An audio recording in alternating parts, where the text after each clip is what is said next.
Olá, pessoal, tudo bem?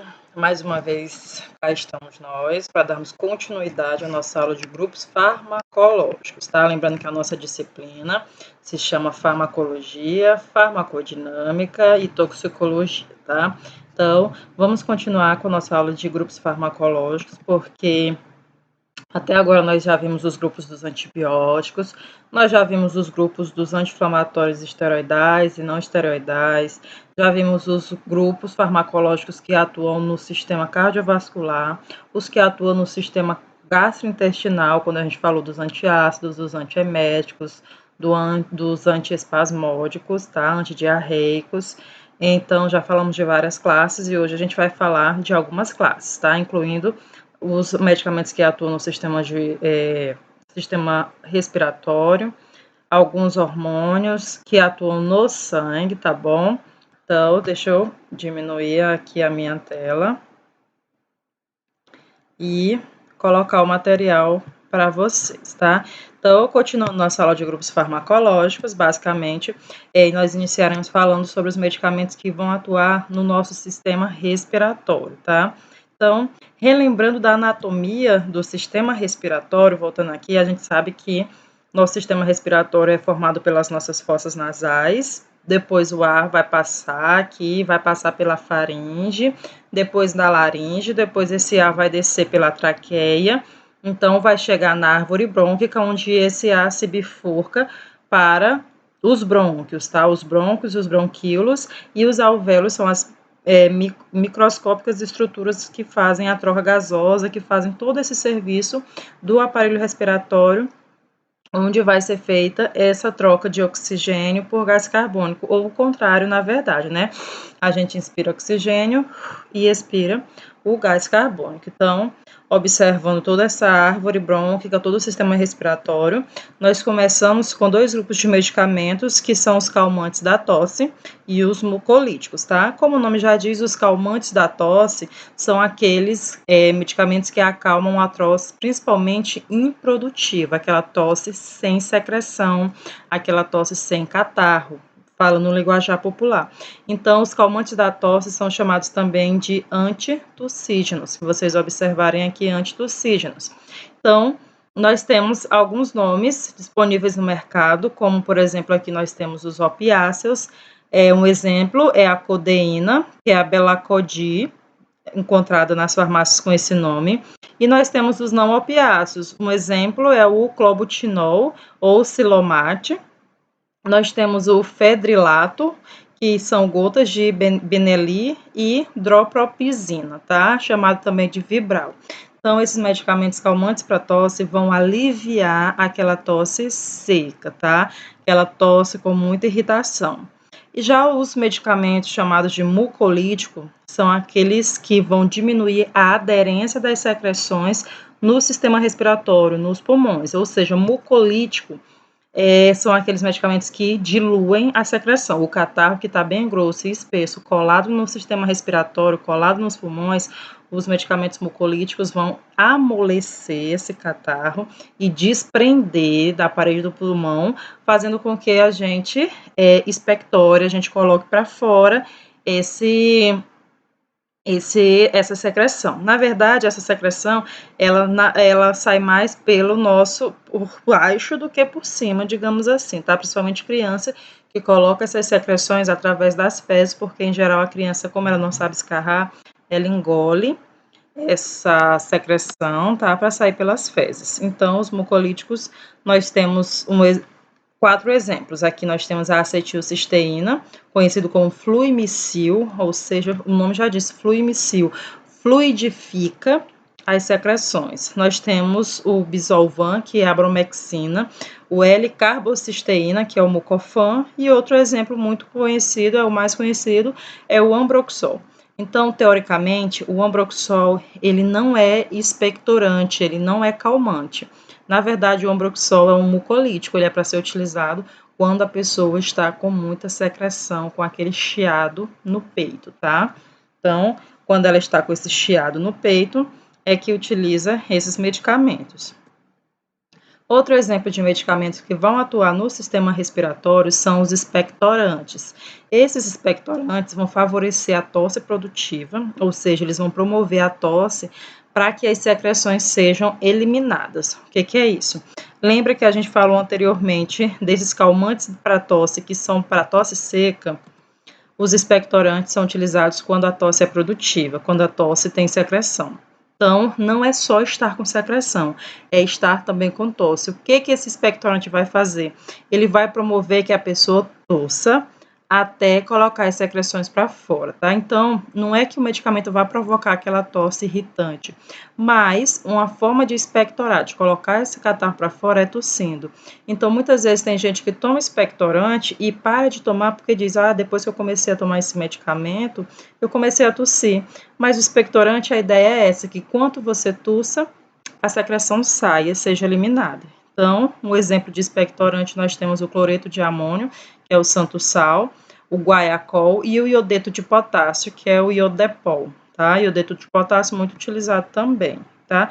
Mas só tem isso, professora? Não, nós temos vários outros medicamentos relacionados ao sistema respiratório, relacionados a serem expectorantes, tá? Então, basicamente, alguns exemplos, não são todos, mas nós temos muita classe de medicamentos para revisar, para a gente entender, tá? E aí a gente entra na classe de medicamentos que atuam no aparelho geniturinário, tá? Esse aparelho geniturinário, para quem não lembra, é aquele aparelho renal formado principalmente pelos rins, pelos ureteres, pela bexiga e pela uretra, tá? Então, não tem como desassociar o aparelho urinário do aparelho genital. Então, lembre do sistema reprodutor feminino e do sistema reprodutor masculino e as suas diferenças, tá? Então, esse sistema, ele abrange muita coisa, uma gama bem grande de medicamentos, mas como eu falei, a disciplina não é teoricamente para que vocês aprendam os nomes, mas sim alguns princípios, alguns mecanismos de ação desses medicamentos. Então, nós temos o exemplo aqui na tela de diuréticos e antissépticos urinários. Os diuréticos são aqueles medicamentos, a gente até já falou disso, que estimulam a perda urinária, que estimulam a perda de líquido, a liberação de líquido. E principalmente porque, como a gente falou lá do sistema cardiovascular e dos medicamentos que atuam nesse sistema, muitas vezes é associado antihipertensivos com diuréticos, porque, como a gente já falou, quanto mais a pessoa urina, mais a pressão dela baixa, tende a baixar. Então, os diuréticos são substâncias que vão atuar liberando, estimulando a liberação de íons e a saída de líquidos do organismo, o que vai evitar o edema, aquele inchaço no corpo. E aí, exemplos de diuréticos, nós temos o mais conhecido, a hidroclorotiazida, muito conhecida. Nós temos a clortalidona, a furosemida, que é o Lasix, e a espirinolactona, tá? Que é aldactônio. Mas tem outras também no mercado, tá? E os antissépticos urinários, nós temos como são medicamentos de ação somente na via urinária. Como o nome diz, antisséptico, o que vai evitar o quê? Infecções. Antisséptico é como se eles promovessem uma limpeza do aparelho urinário. Então, nós temos aqui o piridium, também muito conhecido, que é a fenazopiridina. Nós temos o ácido nalidícico, nós temos o ácido pipemídico, que é o pipurol, e a nutrofurantoína, que é a macrodantina, tá? São nomes bem complicadinhos, tá? De você entender, mas geralmente tá aqui, ó, o nome comercial para você conhecer, que, por exemplo, aqui é o Urovit, que é o cloridrato de fenazopiridina, tá? Então, muito conhecido. Por exemplo, esse Urovit vai ser para o tratamento de dor, ardor e irritação no trato urinário, que é geralmente causado pela infecção. Então, assim, a maioria desses medicamentos não é para tratar a infecção em si, porque a gente sabe que a infecção, quando ela é causada por bactéria, ela tem que ser tratada com antibiótico. E esses antissépticos vêm para ajudar, para aliar a tomada de antibiótico para alívio da dor, que a gente sabe que o antibiótico vai só combater a bactéria, e esses antissépticos vão combater a dor, a ardência, tá? Porque a infecção urinária gera muita ardência e dor ao urinar. Então, vai promover essa limpeza das vias renais, digamos assim, e o alívio da dor e da ardência, tá? E aqui nós temos exemplos de ocitócitos, tá? Nesse caso, esse ocitócito, que vai ser a ocitocina, ela vai atuar no aparelho genital feminino, não é nem no aparelho genital, vai atuar no útero. A gente sabe que a ocitocina ela é um hormônio natural que a gente produz. A mulher produz ocitocina naturalmente para induzir o mecanismo de parto, tá? Então, por exemplo, o que faz o útero contrair? Liberação de ocitocina, tá? Então, a ocitocina, no período da gestação, ela, quando a mulher inicia o período gestacional, ela cai drasticamente os níveis de ocitocina. Por que que cai? Porque se a ocitocina é o que faz o útero contrair e o bebê sair, se tiver muito níveis de ocitocina no sangue no início da gestação, a mulher vai perder o bebê, vai abortar.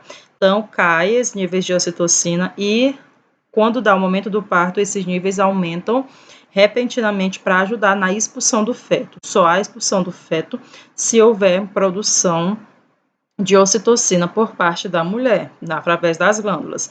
A ocitocina ela também vai ajudar na ejeção do leite, tá? A prolactina ajuda na formação do leite, a ocitocina na saída do leite junto com a sucção do bebê. Então, os ocitócitos vão provocar a contração do útero para induzir o trabalho de parto, inibir a hemorragia, tá? Porque é um período onde a mulher tem muito risco de hemorragia, que é o período pós-parto, e também o período pós-aborto. E também vai provocar a involução do útero. O que é isso? No período pós-parto, a ocitocina vai ajudar esse útero a voltar para o lugar, principalmente com a sucção do bebê. Quanto mais o bebê suga o peito da mãe, mais ela produz ocitocina e mais ela sente um pouco de cólica. Isso significa que o útero está retornando para o seu tamanho original. Então, nós temos exemplo aqui de ocitocina bruta, né, o próprio hormônio produzido em laboratório. Nós temos a ergometrina e nós temos a metilergometrina, tá? Então, são esses três. O mais conhecido desses três aqui, ó, o mais utilizado nos hospitais, dependendo da licitação, é a ocitocina. Então, a mulher que não produz ocitocina o suficiente na hora do trabalho de parto, ela recebe injeções de força, digamos assim. O pessoal fala muito de injeção de força para estimular o trabalho de parto, tá? E ajudar a ser mais rápido. Esse aqui, a bromocriptina, eu coloquei aqui, ó, que é o Parlodel, é utilizado para inibir a produção de leite, no caso de mulheres que por algum motivo não podem amamentar. Por exemplo, mães portadoras do vírus HIV são impedidas de amamentar a criança. Então, elas produzem muito leite. Então, para que não haja essa produção de leite, essa dor, porque é um sofrimento, ver o bebê com fome, chorando, querendo peito, porque é um instinto natural, e a mulher com aquele leite vazando e não poder amamentar é bem triste. Então, é dado a elas o Parlodel para que haja a inibição de produção de leite, tá? Então, a gente sabe também que quando não amamenta e as mamas ficam muito cheias, esse leite petrifica, a mulher fica com febre, começa uma dor na mama, uma inflamação, e aí é bem complicado, tá? Então, muito utilizado para injeção de força, tanto na mulher quanto no uso veterinário, enfim. Então, basicamente é isso. E aí a gente entra no quadro de medicamentos que vão atuar no quadro de nutrição, tá? A gente sabe que a primeira coisa que vem quando a gente fala de nutrição são as vitaminas, são a suplementação da alimentação com vitaminas, tá? Quando, por algum motivo, nos nutrientes, no alimento, a gente não encontra nutrientes suficiente, aí a gente toma vitaminas de forma endógena, ou seja, suplementos vitamínicos para que esses suplementos façam a recomposição da nossa recomposição nutricional do nosso corpo, de que a gente tanto necessita, tá? Então, como medicamentos que atuam na nutrição, nós temos aqui os tônicos e reconstituintes, que são minérios, tá? Minerais. O primeiro que tem aqui, a gente tem o fósforo e o cálcio, que são indispensáveis para diversos tecidos, para a formação de diversos tecidos corporais, como tecido nervoso, tecido ósseo e tecido dentário. A gente sabe que, inclusive, o nosso sistema esquelético, uma das funções dele é armazenamento de cálcio e fósforo, tá? Justamente porque é essencial uma quantidade correta de cálcio e fósforo para a formação dos nossos ossos, cartilagens e também do nossa arcada dentária, que é osso, tá? Então, o flúor ele vai ser importante para a formação de ossos e dentes também, além do fósforo e cálcio.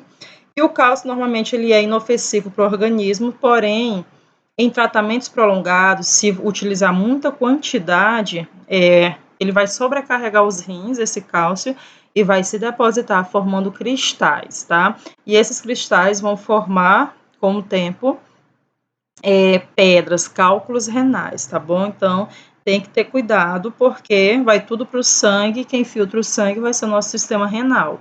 Então, nós temos aqui, ó, sais de cálcio, comprimido e líquido, nós temos o cálcio sandox, sais de fósforo também de forma de comprimido e líquido, e sais de flúor líquido, por exemplo, o caliamon, tá? Muito utilizado. Então, na nossa dieta, naturalmente, a gente já encontra esses minerais, para quem tem uma alimentação minimamente correta. Mas, por algum motivo, mesmo com uma alimentação eficiente, muita gente não produz, ou, na verdade, não absorve uma quantidade correta desses minerais, e aí tem que suplementar com o que vem em forma de medicamento, tá? Então, aqui nós temos os estimulantes de apetite. Os estimulantes de apetite, na verdade, eles têm uma ação meio que dos antihistamínicos, que a gente vai entender. Ó.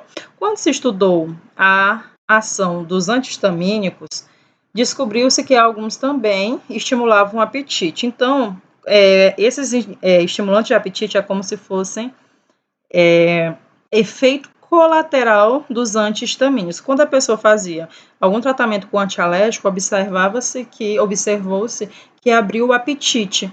Então, foram criados, digamos assim, não é nem criados, foram colocados essas substâncias como estimulantes do apetite. Por isso que você lembra que quando você toma um antialérgico, ele não dá sono, a Fernegan, a dexametasona, e aí você também lembra que alguns estimulantes de apetite também dão sono, tá? Abridores de apetite deixam a pessoa um tanto quanto lesada, por exemplo, a buclina, deixa a pessoa com bastante sono, né?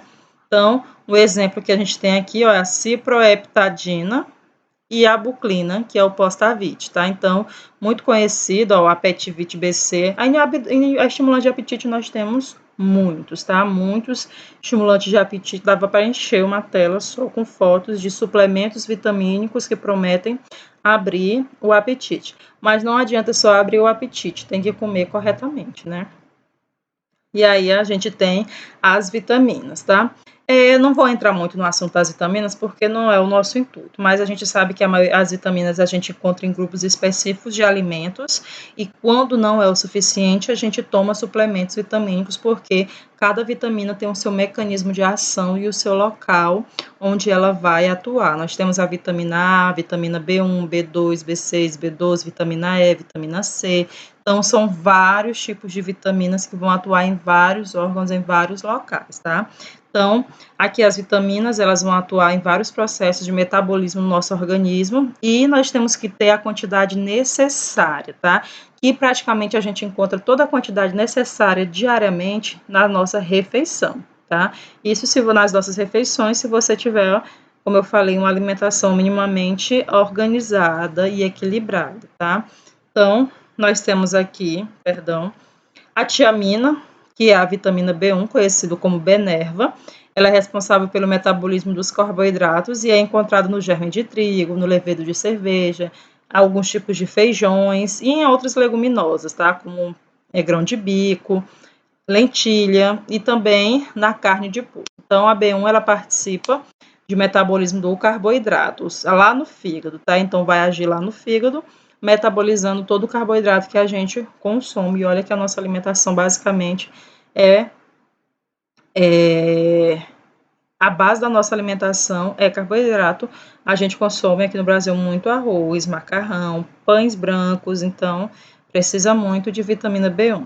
Já a vitamina B2, que é a riboflavina, ela só existe associada no complexo 8, não encontra ela sozinha, só vitamina B2, não encontra, já a vitamina B1 encontra, e ela vai participar da formação de enzimas, e ela vai ser encontrada em alimentos como levedura também, no fígado, tá? Leite, legumes, gema de ovo, carne e espinafre, tá? Assim, as vitaminas, se você observar, os alimentos eles se repetem, porque os alimentos em geral, as leguminosas, o leite e os seus derivados possuem muitas propriedades, tá?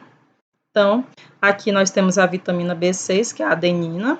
Ela participa no sistema enzimático, sendo também encontrada em alguns cereais, no fígado, na ervilha, leite, legumes, no ovo, principalmente na gema, na carne e nos peixes, tá? A vitamina B12, que é a mais conhecida e uma das mais importantes, que é a cianocobalamina, ela participa no tratamento das anemias, tá? Então, uma baixa de vitamina B12 no seu organismo é suficiente para levar você a problemas no sistema nervoso, como falta de atenção, dores de cabeça, tonturas, desmaios. Como ela é produzida, parte dela, no nosso estômago, pessoas que fazem cirurgia bariátrica, que retiram uma porção bem razoável do estômago, que é a redução do estômago, elas precisam suplementar a vitamina B12 através de medicamento, porque senão elas começam a ter fraqueza muscular e outras dificuldades metabólicas, tá? Porque é extremamente importante. A falta de vitamina B12 desencadeia um tipo de anemia muito forte, muito severa, de difícil tratamento, tá?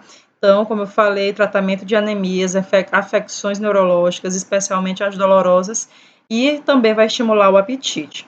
E a gente encontra ela nas verduras, no fígado, gordura, leite, levedo de cerveja e muitos outros alimentos. Caso não seja suficiente, tem também encontrado em forma de cápsulas, tá? E o ácido ascórbico, que é a vitamina C, associada muito com outros medicamentos, a vitamina C. Um exemplo dela de mercado é o Redoxon. Ela participa na formação do colágeno, a gente sabe, tá? Que a vitamina C também participa no nosso sistema imunológico, fortalecendo nosso sistema imunológico, participa na matriz óssea e na formação da dentina, aquela membrana que fortalece os dentes, que fica por fora, que faz o revestimento no dente. E a carência dessa vitamina C vai causar uma doença chamada de escorbuto, que é uma doença gengival, que faz sangramento gengival, amolecimento dos dentes, entre outros acometimentos, tá? E aí todo mundo sabe que a vitamina C é encontrada principalmente em frutas cítricas, na couve, tomate, agrião, caju, tá bom? Então, basicamente, são essas, e todas essas a gente encontra ou associadas em um complexo vitamínico ou sozinhas, tá? E aí a gente tem os medicamentos antialérgicos, tá? Chamados de antihistamínicos. Como a gente já sabe, a histamina, ela é um agente natural do nosso corpo, que nós produzimos. E caso essa histamina aumente demais o nosso corpo por algum motivo, por exemplo, eu comi um camarão e por algum motivo a minha histamina, que não faz nada contra mim, está no seu nível normal, ela se encontra com as moléculas de camarão, ela vai começar a superproduzir histamina. Então, quanto mais a histamina aumenta no meu corpo, mais eu tenho uma reação alérgica, tá? Então, os antihistamínicos agem nas reações alérgicas causadas por agentes extrínsecos, ou seja, agentes de fora. Aquilo que você tem alergia, seja comida, seja um tipo de sabão, a um produto cosmético, a qualquer outra coisa, opondo-se à ação da histamina, tá? Nos vasos sanguíneos e músculos lisos, sem interferir na secreção gástrica, podem causar sonolência, como a gente já falou, e alguns também estimulam o apetite, então tem que ter muito cuidado com a tomada de medicamentos antialérgicos, tá? Exemplos de antialérgicos nós temos muitos, tá? Do sistema respiratório, que age no corpo todo, tá? Nós temos a desclofeniramina, que é o polaramine, nós temos a prometazina, chamada de Fernegan, nós temos a terfenadina, que é o Teldane, clemastina, Agasten, e a ciproheptadina, que é a Periatim. Antialérgicos temos muitos, uma cadeia bem grande de antialérgicos. Nós temos a dexametasona, tá? Também é o exemplo de antialérgico, antihistamínico, e eles têm um mecanismo de ação muito vasto no nosso corpo, tá? E aí nós temos alguns corticoides, tá? Que são aqueles aula que a gente já falou, se você assistiu, eles são derivados de hormônios das glândulas suprarrenais, com propriedades anti-inflamatórias e antialérgicas potentes. A gente já teve uma aula bem complexa sobre esses corticoides. Elas são drogas que são utilizadas, que devem ser utilizadas com muita cautela, principalmente para quem vai fazer utilização de longo prazo, porque eles provocam, como a gente sabe, acúmulo de líquido no corpo, deixando o corpo arredondado, o rosto arredondado, podendo causar queda da imunidade, tá? Então, exemplos de corticoides que a gente tem a prednisolona, a triancinolona, dexametasona, que é a Decadron. Nós temos a metilprednisolona e a hidrocortisona, tá? Muito utilizados no sistema de saúde, principalmente nas emergências, tá? Então, utilizar uma vez, 2 vezes, 3 vezes não vai causar problema algum, mas a utilização a longo prazo que é o preocupante. E aí nós temos os hormônios. Os hormônios são substâncias produzidas naturalmente no nosso corpo através das nossas glândulas, por exemplo, glândula suprarrenal. Nós temos o pâncreas, que é a glândula que produz insulina e glucagon. Nós temos a pituitária. Outra glândula que a gente tem são os nossos ovários, no caso da mulher, e os testículos, no caso do homem. No caso, o homem vai produzir a testosterona e a mulher vai produzir estrogênio e progesterona. Nós temos outra glândula que produz hormônio, é a tireoide, que produz o hormônio T3 e o T4, tá? Então, essas são as glândulas produtoras de hormônio do nosso corpo. E esses hormônios são produzidos nas glândulas e, para ser distribuído no corpo, eles atingem a corrente sanguínea para ser levados onde devem agir. Lembrando que o hormônio ele tem que ter uma quantidade controlada sempre no nosso corpo, porque hormônio demais nos causa problema e uma quantidade baixa de hormônio, dependendo do hormônio, também nos causa muito problema, tá? Então, lembra aí, por exemplo, o aumento demais do hormônio do crescimento vai te causar, se for um bebê, vai causar um gigantismo. E uma baixa de hormônio do crescimento vai causar o nanismo, tá? E aí nós temos hormônios sexuais, que são os hormônios andrógenos, o estrogênio e a progesterona. Os androgênios é a testosterona, tá? Androgênios, eles constituem hormônios sexuais masculinos, sendo produzidos nos testículos e ovários, tá? E vão ser utilizados no tratamento paliativo do câncer mamário, tá? Na anemia plástica e para aumentar o ganho ponderal de pacientes cronicamente magros, para ganho de peso de pacientes emagrecidos cronicamente, por conta de tratamentos de saúde ou uma anorexia severa. Então, lembra que o hormônio, ele tem que ter uma quantidade X e tratamento hormonal tem que ser muito controlado para não gerar nenhum problema. E aí a gente tem testosterona, que é a Durateston, muito utilizado também de forma errada nas academias para fazer ganho de massa muscular, porque a gente sabe que a testosterona é o hormônio masculino e uma das funções dela é fazer com que a massa muscular seja mais firme, tá? Então, naturalmente, o homem tem a fibra muscular mais firme do que a mulher, mais rígida. O homem é muito mais fácil e rápido ganhar massa muscular quando ele faz musculação naturalmente. Então, muitas mulheres, para ganhar massa muscular de forma rápida, também tomam suplementos de Durateston, suplementos de testosterona, para que ganhem massa muscular de forma mais rápida, só que com isso também vem outros problemas, tá? Que a gente sabe muito bem qual é. Muito bem, mudança de voz, aumento da quantidade de pelos, entre outras coisas. Nós temos a oximetolona e a nandrolona, tá? Que é a DECA. Muito chamada também a DECA, se quem é de academia sabe, conhece esse nome, né? Estrogênios, nós temos os produzidos nos ovários, que são utilizados nos distúrbios da menopausa, quando a mulher vai ter que fazer reposição hormonal, e nas irregularidades menstruais. Mesmo que a mulher não tenha vida sexual ativa, tem muita mulher que faz suplementação de hormônio por conta de cólicas menstruais, por conta de menstruação irregular. Cistos ovarianos também. Aí nós temos os estrogênios conjugados, que é a Primarin, nós temos estriol e nós temos o estradiol, tá? Nas pílulas anticoncepcionais também são muito encontrados esses hormônios, tá? Para inibir a gestação. Progestagenos, tá? Nós temos utilizados em alguns tipos de esterilidade, para o tratamento de alguns tipos de esterilidade, no tratamento de distúrbios menstruais também. A amenorreia, que é a ausência de menstruação, para o tratamento de dismenorreia, que é a menstruação fora de padrão. endometriose, que gera muita cólica, muita dor quem tem endometriose e também atrapalha em quem quer engravidar, adenoma de próstata e carcinoma do endométrio, tá? Como eu falei, tratamento de alguns cânceres. Também eles são encontrados em associações como anovulatórios.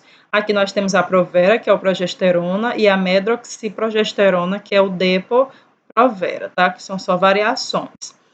Hipotalâmicos, que são aqueles que regulam a secreção de hormônios hipofisários encontrado no nosso cérebro, que é a pituitária.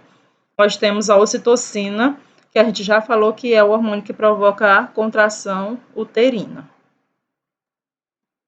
Nós temos outros hormônios hipofisários necessários para o crescimento normal do organismo e de seu perfeito desenvolvimento sexual. E o exemplo é o hormônio somatotrófico, que é o hormônio do crescimento, tá? Ele é encontrado também manipulado em laboratório para fazer a suplementação em crianças e adolescentes que apresentam problemas no crescimento. Os hormônios tireoidianos, nós temos o Puran, que é o T4, lembra que a tireoide produz o hormônio T3 e o T4. Hormônio demais produzido pela tireoide causa o hipertireoidismo e a produção baixa causa o hipotireoidismo. Ambas as doenças são bem complicadas e com efeitos muito ruins e destruidores para o organismo, tá? Então, os hormônios tireoidianos, além de tratar o hipotireoidismo, eles fazem tratamento de infertilidade, tratamento para obesidade e neoplasias da tireoide, tá? Que é o câncer. A insulina, hormônio também muito utilizado. A insulina nós produzimos naturalmente. Quando a gente não produz por algum motivo ou produz em pouca quantidade, acontece aquilo que a gente já sabe, que é o diabetes, tanto tipo 1 ou tipo 2, tá? E aí a gente tem 3 tipos de insulina: a insulina regular, a NPH e a insulina zincada, tá? Que é a protamina. A insulina regular, ela tem um efeito de ação rápida, então é utilizado mais em emergência para paciente que chega com um quadro muito alto de hiperglicemia, tá? Entrando quase em coma, porque causa coma. O início da ação dela é de 30 minutos e a duração do efeito é de 5 a 7 horas. A NPH ela já tem uma ação mais intermediária, ela começa o seu pico de ação entre 1 a 3 horas depois de tomar, e ela dura no organismo seu efeito de 24 a 48 horas, como vocês observam aí na tela. Já a insulina chamada de protamina é aquela de ação prolongada, ou seja, pacientes diabéticos tipo 1, elas fazem a utilização em casa, aquele paciente que é insulino dependente, que usa insulina todo dia, ele faz a utilização desse tipo de insulina aqui, porque a duração dela é de 4 a 6 horas, e de 4 a 6 horas o seu início de ação, e a duração é de 36 horas, ou seja, a insulina é um hormônio de ação lenta. Quando o paciente injeta em casa, ele quer que ela dure várias horas sendo liberada. Só a intermediária, a NPH e a regular, que é utilizada quando o paciente está descontrolado seu nível glicêmico. Quando está ok, está controlado, não precisa tomar a regular, só toma a protamina. Tá?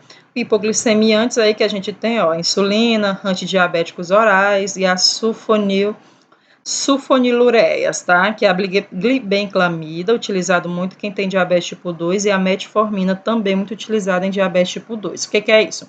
Tem pessoas insulino dependentes que tomam só a insulina, que é o diabético tipo 1. O diabético tipo 2, ele não é insulino dependente, ou seja, em geral, a glicemia dele é tratada só com medicamento, que baixa esse nível glicêmico, e com alimentação regular e atividade física.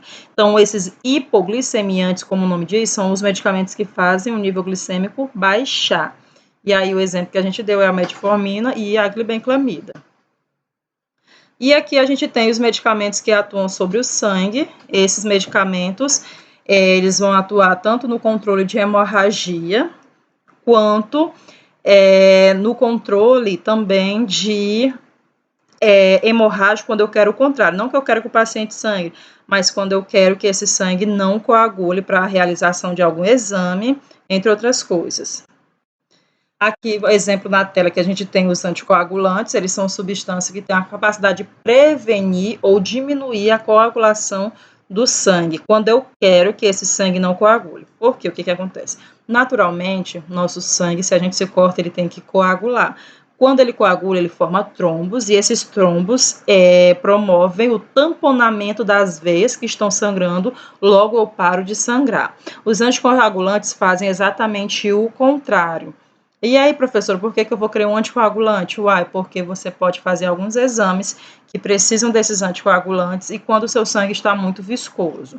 A heparina, um exemplo de anticoagulante, o principal utilizado é a heparina, que ela é uma substância anticoagulante fisiológica extraída de tecidos animais, ou seja, é um medicamento vindo do reino animal, e é extraído do fígado e pulmão de alguns mamíferos. Ela possui ação bem rápida e é fugaz, extremamente importante para tratamentos de emergência, tá?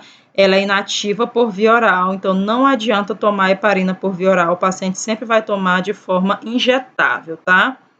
E a antagonista da vitamina K é o contrário, ele antagoniza a ação da vitamina K e participa do processo de coagulação do sangue, tá? A mesma coisa da heparina. São úteis em tratamentos prolongados também. Um exemplo, nós temos a varfarina e a cumarina. Muitos pacientes com problemas do coração, com problemas sanguíneos, utilizam esses inibidores da vitamina K. E aí a gente tem outro exemplo, hemostáticos interrompem a hemorragia estancando o sangue, tá? Já é o contrário desses aqui anticoagulantes. Hemostático é aquele que faz o sangue parar, tá?